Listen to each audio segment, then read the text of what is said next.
তো বন্ধুরা, আমি আজকে একটা ডাল কিনে নিয়ে এসেছি। তো চলুন বানানো যাক। ডালটাকে আমি ধুয়ে পরিষ্কার করে রেখেছি। এবার আমি ডালটাকে ছাল ছাড়িয়ে এটাকে চটকে এর রসটা বার করব। ডালটা আমি শ্বাস বার করে নিয়েছি। আমার মধ্যে নুন দিয়েছি আর একটু জোয়ান হাত দিয়ে ঘষে ওর মধ্যে দিয়ে দিয়েছি। আমি এবারে 1 বাটি ময়দা দিয়ে দিলাম, হাফ বাটি সুজি দিয়ে দিলাম, আর প্রায় 1 বাটি পৌনে 1 বাটি চিনি, কেন তালটা তো খুব মিষ্টি আছে, ওর জন্য আমি পৌনে 1 বাটি দিয়েছি। আর হাফ নারকেলের আমি ওটাকে ছুরি দিয়ে কেটে মিক্সিতে আমি গুঁড়ো করে নিয়েছিলাম, নিয়ে ওটা আমি হাফ মালা নারকেলেরটা পুরোটাই আমি দিয়ে দিলাম এর মধ্যে।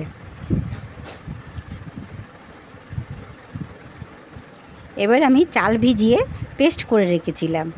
আমি এবার ওই চাল ভাজা পেস্টটা আমি 2 চামচ দিয়ে দিলাম, দিয়ে এবার আমি চটকাতে থাকবো।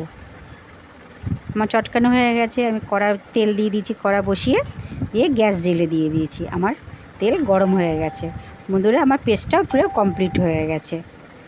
এবার আমি ছোট্ট ছোট্ট করে আমার তেল গরম হয়ে গেছে। আমি গ্যাসটাকে সিম করে দিলাম, দিয়ে ছোট্ট ছোট্ট করে প্রথমে আমি বড়া ভেজে নেব। বেশি দেব না, প্রথমে অল্প করে ভাজবো, 4-5টার মতন আমি ভেজে নেব, তারপরে আমি বেশি করে দেব। কেন প্রথমে চলতে না বেশি করে ভেজে দিলে অনেক সময় কী হয়, লেগে যায়। ওই জন্য প্রথমে অল্প করে দিলে কী হয়, খুব ভালো হয় তারপরের থেকে। তো আমি প্রথমে এটা 4-5টা করে দিই। আমার বড়া ভাজা হয়ে গেছে বন্ধুরা, দেখছে লাল লাল করে আমি ভেজে নিয়েছি। এরপরে আমি এটা তুলে নিয়েছি।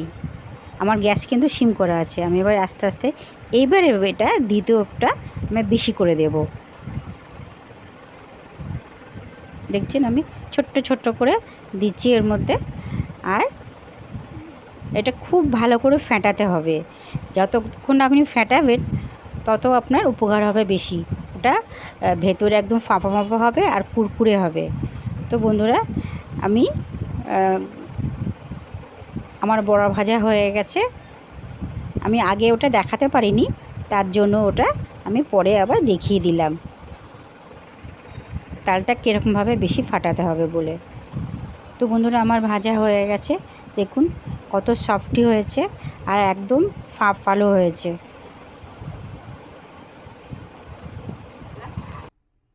বন্ধুরা, আমার তালপুরুলি কমপ্লিট হয়ে গেছে আর একদম খাস্তা মুচমুচে আমার তালপুরুলি হয়ে গেছে। আপনারা আওয়াজটা নিশ্চয়ই বুঝতে পারছেন, যেরকম খাস্তা হয়েছে সেরকম নরমও হয়েছে, আপনারা দেখলে বুঝতে পারছেন। তো বন্ধুরা, আমার ভিডিওটা যদি ভালো লাগে থাকে অবশ্যই লাইক করবেন, আর আপনারা আমি যেরকমভাবে বানিয়েছি আপনারা বাড়িতে ট্রাই করে দেখবেন কেমন খেতে হয়। আমাকে নিশ্চয়ই কমেন্ট করে জানাবেন। আর প্লিজ প্লিজ প্লিজ আমার চ্যানেলটা সাবস্ক্রাইব করে রাখবেন, যাতে আমি অন্য কোনো রেসিপি ছাড়ি সবার আগে আপনার কাছে পৌঁছে যাবে। ততক্ষণে আমি অন্য কোনো রেসিপি নিয়ে আপনার সঙ্গে হাজির হচ্ছি। তো টাটা, বাই বাই।